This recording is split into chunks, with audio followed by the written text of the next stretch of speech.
Hey budget gardeners, Vita Loca here. Join me today as we plant up my front walkway bed. So let's go.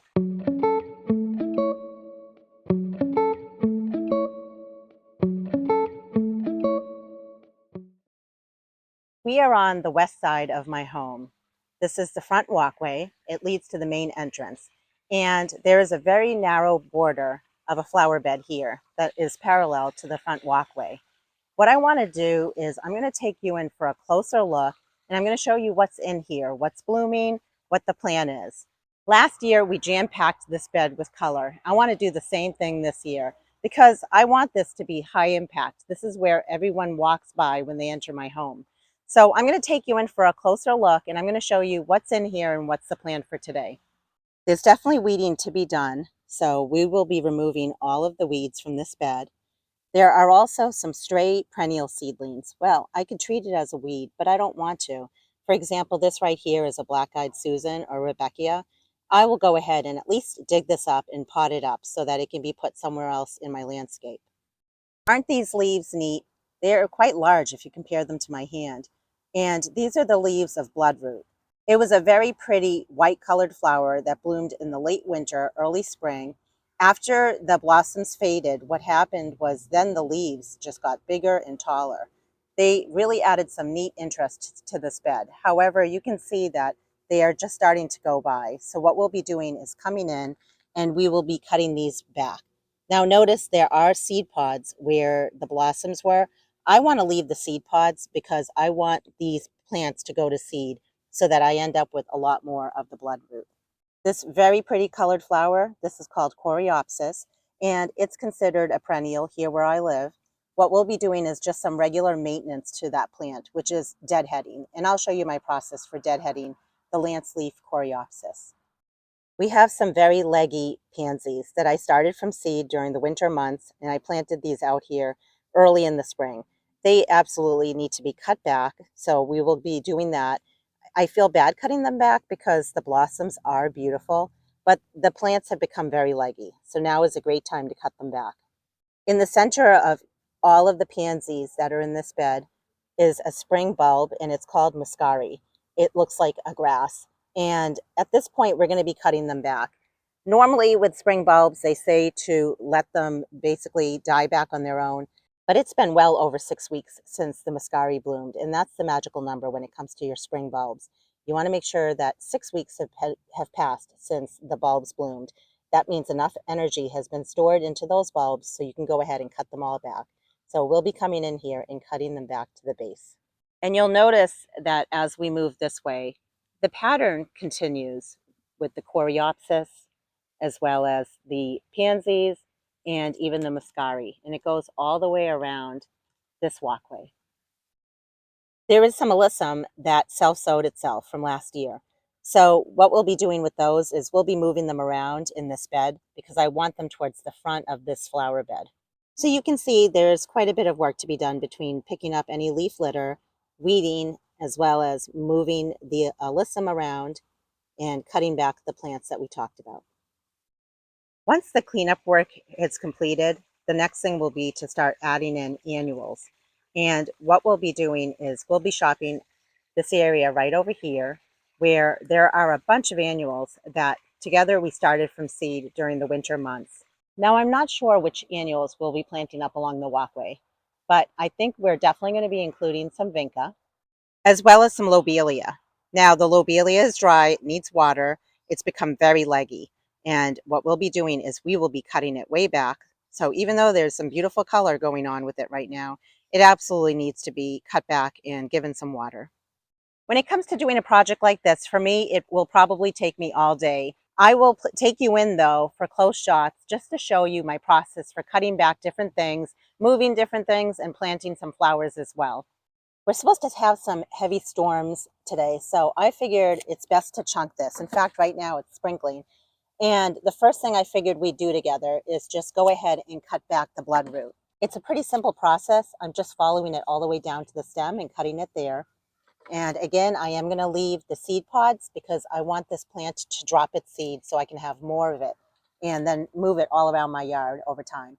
In fact, one of the seed pods has already opened and scattered the seeds, What's interesting about the bloodroot seeds is that the ants like to eat that white part that's on the outside of the seed pod, and then they leave the seed itself alone. So they often will take it, carry it back to their nest.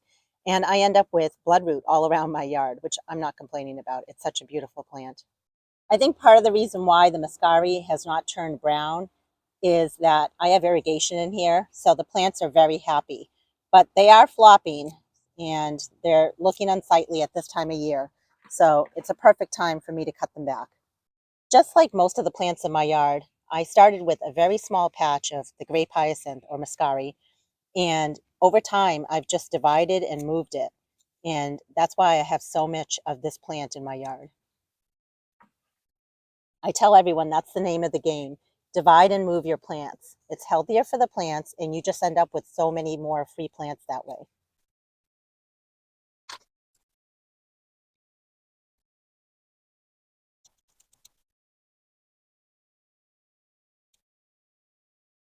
The pansies are definitely leggy, so at this point, I'm just following them down to the base of the plant, and I'm cutting them back. And I realize by cutting back these plants, I'm losing a lot of my blossoms, but it is okay to do that because we want a nice compact plant in the end. I got thinking about this project, and I'll be showing you in this video that a lot of things that we're doing, for example, cutting back the pansies and losing our blooms, is better off for the plant in the long run. Although in the short run, it's going to cause this area to be somewhat bare. But that's, I think, part of our gardening experience is being okay with that and understanding the payoff will be later in the season. This morning when I watered my Lobelia as well as Alyssum annuals that I started from seed, I noticed that they don't look their best. They are tired from being in their little 6-inch pots. They really want to get out of their pots. And I'm going to show you in this video that it's okay, again, to cut them way back. They won't look good, but the payoff will be in the end when they look really nice later in the summer. Here's our bloodroot. I'm following it all the way down to the base, and I'm cutting it. There's a seed pod for the bloodroot. I'm going to leave that as is, and I'm just going to keep cutting the leaves.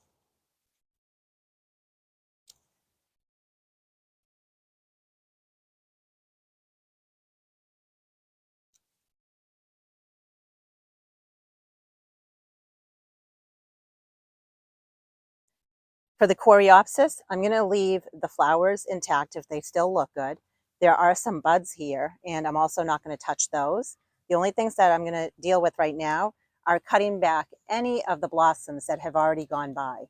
So this is an example of a blossom that's already gone by, whereas this right here is a bud. So you just need to know the difference between a bud, which is this one over here, and the blossom that's bent or gone by. And we're going to follow this all the way down and cut it down at the base, just like that. Coreopsis is actually very easy to start from seed. In fact, these are plants that I started from seed a number of years ago. I'll show you in a separate video my process for collecting the seeds from a Coreopsis plant.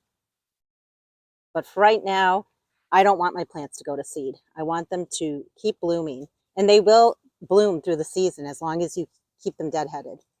In some cases, when you follow it down, you might see a small bud halfway down or 1/3 of the way down.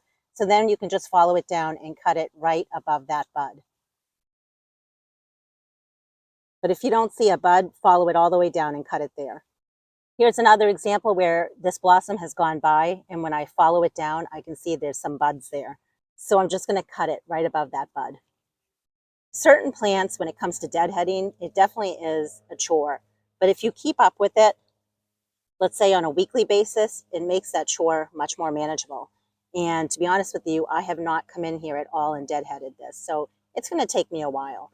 But then after today, I just need to try to be better about coming out here at least once a week and checking the plants over and deadheading them. Now, not all plants will bloom again after you deadhead them, but this is definitely one of those plants that benefits from it. All plants benefit from deadheading in the sense that it just helps keep the plant tidier, and it also just tells the plant not to put its energy into going to seed, but rather to put its energy into just making the plant healthier and stronger.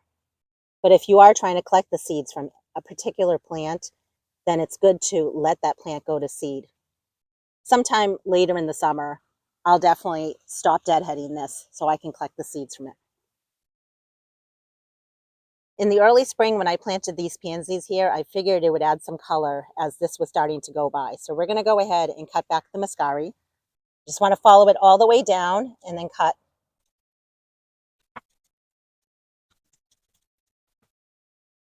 Now, I'm not doing it, but it is generally good practice to sanitize your hand pruners in between plants because you don't want to carry disease.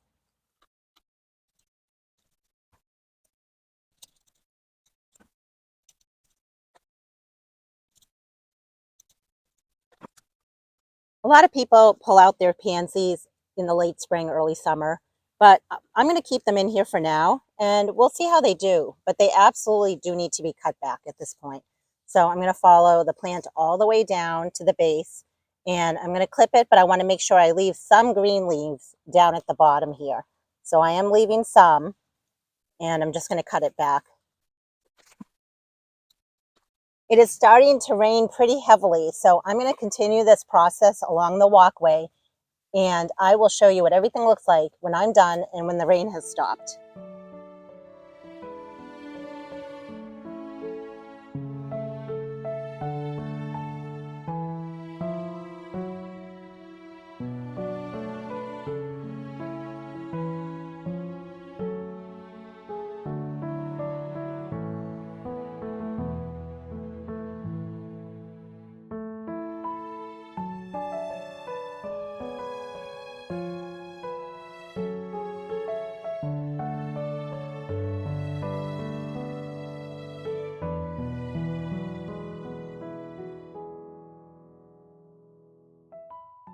Well, it's the next day, but I wanted to just give you an update on the progress that's been done so far. And you can see basically on this side of the bed that everything has really been cleaned up, cut back, and it just looks ready for planting now.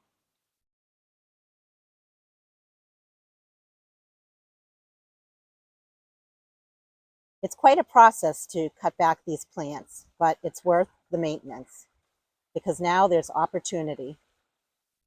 But I did want to show you a couple of things, basically an update on the bloodroot as well as the Coreopsis.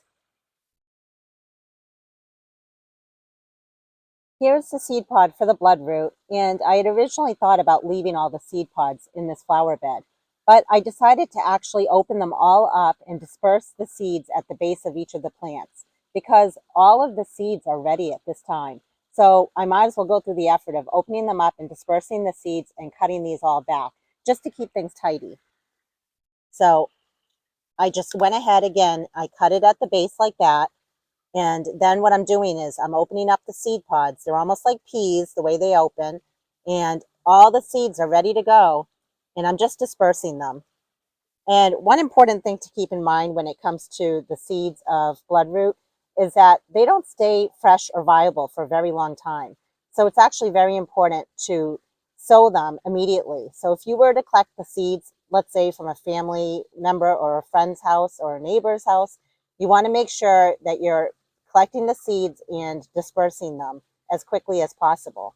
Because if you try to store them, let's say for months, they might not be viable and produce plants for you. So just keep that in mind. One update that I want to give is in terms of deadheading your Coreopsis. So in this situation right here, you basically want to follow it down to a leaf node. You don't want to follow it all the way down to the base. And if you did follow it down to the base, just make sure it's at the base of any leaf node. So it can be this leaf node right here, or it can be that leaf node right there. Because what happens is there will be little buds that are forming or maybe have already formed at the base of the leaf node. So I'm going to go ahead and just cut it back just to keep things tidy down to this leaf node right here. Here's another example of a blossom that's gone by. And if you follow it down to this leaf node right there, you will actually see there's a very teeny tiny bud. So I don't want to cut it beyond that bud because I want that bud to turn into a bloom. So we're going to follow it down and we're going to clip it right here. I had left this plant here as an example just to show you. I'm going to finish deadheading this plant, but I did want to show you what a plant looks like after you've deadheaded and cleaned it up. You'll see with this Coreopsis how much better it looks. And that's the name of the game. The more you deadhead, the better it looks, the cleaner it looks, and the more prolific it will be with giving you blossoms throughout the season. Now that this space has been cleaned up, which was the ultimate goal of this project, was to prepare this bed for planting, I have an idea. The area where these pots are is where we cut back the Grape Hyacinth or Muscari. And remember, around that area are Pansies. So I figured we might as well use that space, and I just added a bunch of pots. They're not beautiful, but I have them on hand, and I figured why not use them. So what I plan on doing in the near future is filling these pots up with potting mix, and then I'm going to add dahlias that I had started from seed. Not very tall dahlias, the shorter variety. I thought those would look really pretty in those pots.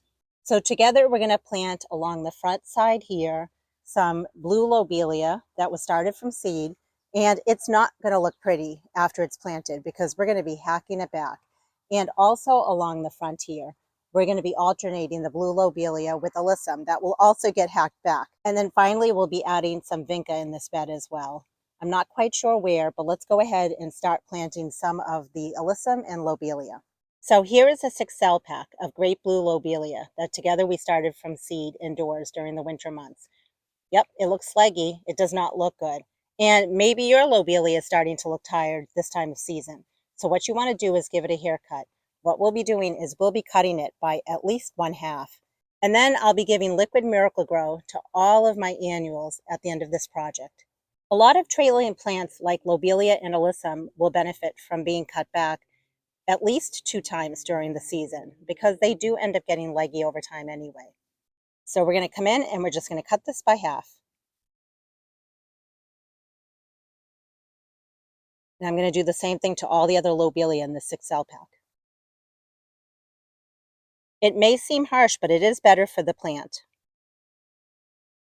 And you can see it has a very pretty, vibrant blue color that's going to look gorgeous in this walkway bed in just a matter of weeks.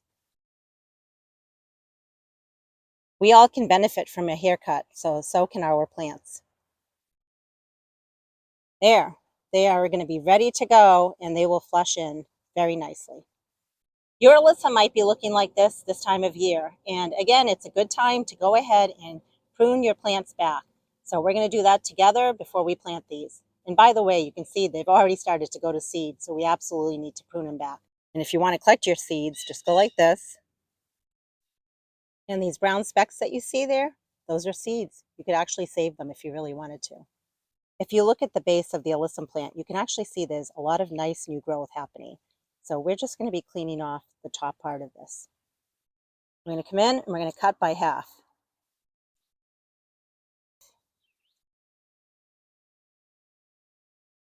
Looking good. They're ready for another flush of white. It may look messy, but I am leaving some little seedlings here. These are of the Black-Eyed Susan or Rebecca. And I'll let them grow out in this bed. They'll end up being covered actually once the Alyssum and Lobelia grow in. But for right now, it's a good holding bed for them. I'm going to be doing a pattern, and it's going to be alternating white Alyssum with blue Lobelia. At this time, I'm not giving any slow release fertilizer. It would take so long to do that for every planting hole. So what I will be doing is I will be coming in with Miracle Grow starting this afternoon, and I'm going to be giving a liquid Miracle Grow feed once a week to all my annuals. I like to use my shovel just to measure. It just makes it a little bit more uniform when it comes to planting, a little bit easier. A lot of the alyssum that I planted earlier in the season in my hanging baskets have also started to look tired. So I need to do the same thing, in fact. I need to go in and start cutting back all of my alyssum.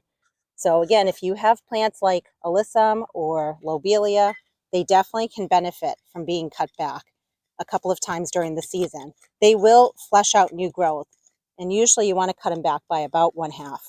So these 3 are alyssum, and now what we're going to do is plant the great blue lobelia in between. This entire bed is set up with drip irrigation, and I can see that it's pretty wet right now because it ran earlier this morning, so I shouldn't have to water these in. but we are having a heat wave this week. So when I water later today with the fertilizer, these plants will appreciate it. I'm noticing that the Alyssum has some little buds already at the base of the plant, which is very promising. So we should see some color on the Alyssum sooner than later. I'm loosening up the roots because they definitely need to be loosened up at this time. I purposely left the Alyssum behind that had seeded from last year. So I got my freebie plants that I can then just pluck out and put in the right spots here, which is super convenient. I like to think of myself as a patient gardener.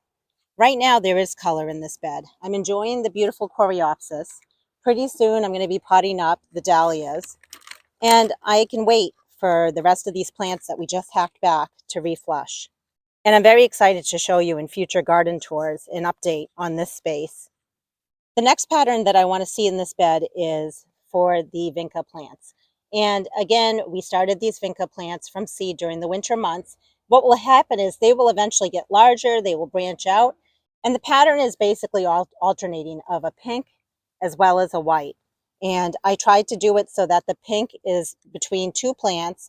I skipped a section right here, and then the white is between two plants. I skipped a section here, and that's basically the same pattern that's going to continue all the way down.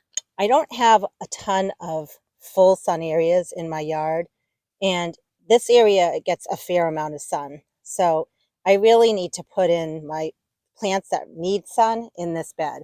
That's one of the reasons why when I grow plants from seed, I don't grow a lot of plants that require full sun. I used to do that because I loved them. I loved all those plants that need the full sun. But then it would be silly because I don't have a lot of space for those plants.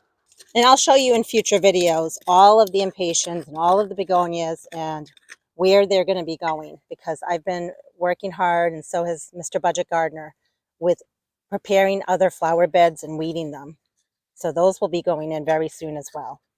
Now I can go to town and plant the rest of these annuals. I'm very happy about that.